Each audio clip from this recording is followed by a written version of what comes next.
il y a des entraîneurs qui échouent et il y a des entraîneurs qu'on fait échouer. Il y a des clubs qui construisent et d'autres qui consomment. 34 matchs, 24 victoires, une équipe encore en course partout, et pourtant, ça n'a pas suffi.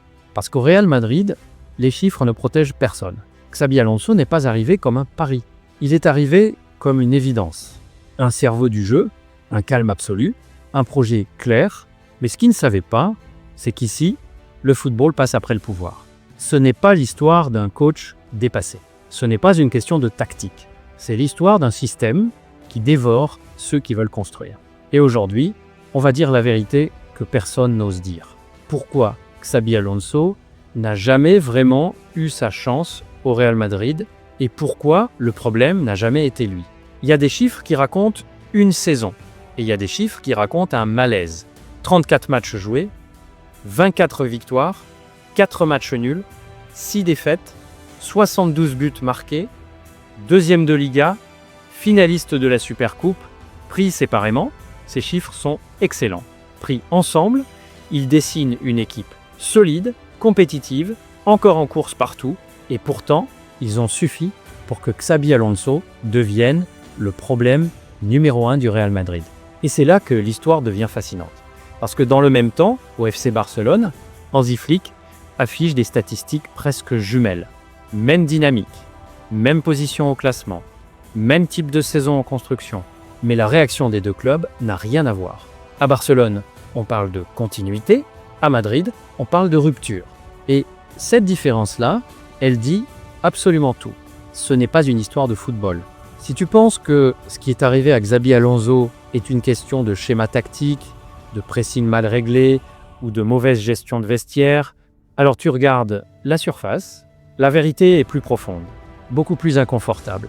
Xabi Alonso n'a pas échoué en tant qu'entraîneur, il est entré dans un écosystème qui n'était pas fait pour lui, et cette histoire-là, elle ne commence pas sur un terrain, elle commence dans les bureaux. Le Real Madrid n'est pas un club comme les autres, c'est une institution mondiale, une marque, un symbole. Ici, l'entraîneur n'est pas le centre du projet, il est un outil du projet. Le vrai pouvoir est partagé entre le président, l'image du club, les stars et la pression médiatique permanente. Florentino Pérez dirige le Real depuis plus de 20 ans. Et en 20 ans, il a installé une règle non écrite, mais très claire. Personne n'est indispensable. Pas même l'entraîneur. Des coachs ont été virés après quelques mois, d'autres après une saison honorable, certains même après avoir gagné, parce que au Real Madrid, réussir ne veut pas dire progresser. Réussir, ça veut dire dominer immédiatement. Quand Xabi Alonso est nommé, tout le monde applaudit. Et honnêtement, a raison. Son travail à Leverkusen a marqué l'Europe entière. Il a pris un club sans star, sans budget XXL, sans histoire récente de titre. Et il en a fait une référence, une équipe invincible sur une saison entière. Un football propre, lisible, maîtrisé. Mais surtout, un collectif plus fort que les individualités. À Leverkusen, personne ne gagnait seul. Le système protégeait les joueurs. La structure donnait du sens. C'est exactement ce que Madrid pensait recruter. Ce que Madrid n'a pas compris. À Leverkusen, Xabi Alonso avait un luxe rare, l'alignement total. Direction, vestiaire, projet, timing. Tout allait dans le même sens. À Madrid, cet alignement n'existe pas. Xabi Alonso arrive avec une idée claire, mettre de l'ordre, poser un cadre, structuré, mais le Real Madrid ne cherche pas de l'ordre. Il cherche du rayonnement. Et c'est là que le malentendu commence. Sur le papier, l'effectif du Real fait rêver. Mais tactiquement, il pose un problème évident. Mbappé, Vinicius, Rodrigo, parfois Bellingham, 4 joueurs exceptionnels, mais attirés par les mêmes zones, les mêmes ballons, les mêmes responsabilités. Dans une grande équipe, il faut un équilibre, quelqu'un qui relie, quelqu'un qui accepte de moins briller. Ce rôle-là n'existait plus, et Xabi Alonso n'avait pas le pouvoir de l'inventer. Le premier vrai signal arrive lors d'un classico. Vinicius est remplacé. Le Real gagne, mais la réaction du joueur explose. Colère, geste, contestation visible. Ce jour-là, ce n'est pas Alonso qui perd un match. C'est Alonso qui perd un symbole. Le club ne tranche pas, il protège le joueur, et dans un vestiaire, ça change tout. Xabi Alonso reste posé, il temporise, il protège publiquement. Dans la majorité des clubs, c'est du leadership. Au Real Madrid, c'est perçu comme un manque de poigne. Le vestiaire comprend une chose essentielle. Le coach n'a plus le dernier mot. À partir de là, tout devient fragile. Après la finale perdue contre le Barça, Alonso propose un geste simple. Une haie d'honneur, refus immédiat. Les leaders disent non, les autres suivent.